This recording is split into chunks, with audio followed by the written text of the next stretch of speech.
What illegal thing do you do on a regular basis? 1.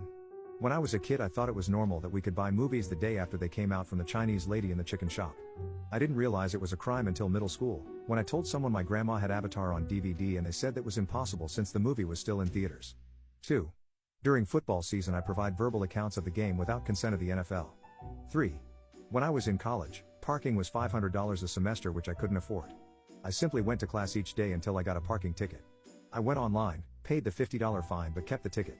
Every time I would park on campus, I would toss the ticket out onto my windshield so that the parking police thought I was already ticketed. This worked for 2 years, $1,000 worth of parking for $100, and then I came out of class one day to find 2 tickets and a note that said, "Nice try." 4. I illegally jaywalk all the time. I just can't resist the thrill of crossing the street wherever I please. 5. I cut my own hair in my house, but I'm not registered as a hairdresser under the 1939 Hairdressers Act. 6. Downloading music through YouTube to MP3. 7.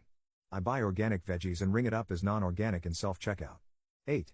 In The Sims, I use cheat codes like Kaching or Rosebud to avoid financial struggles for my family or character.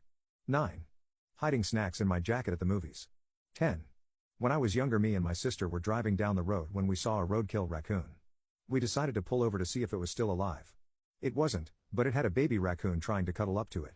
We felt bad and took him in. He lived with us for about 14 years until he passed away. Apparently it's illegal to own a raccoon without a license, but raccoons only live for around 3 years in the wild, so I like to think we gave him a pretty good life for an orphan raccoon, regardless of it being illegal. We live in a small town and regularly took him on walks to the park and stuff. He loved people and sat on my shoulder while I was on a 4th of July parade float.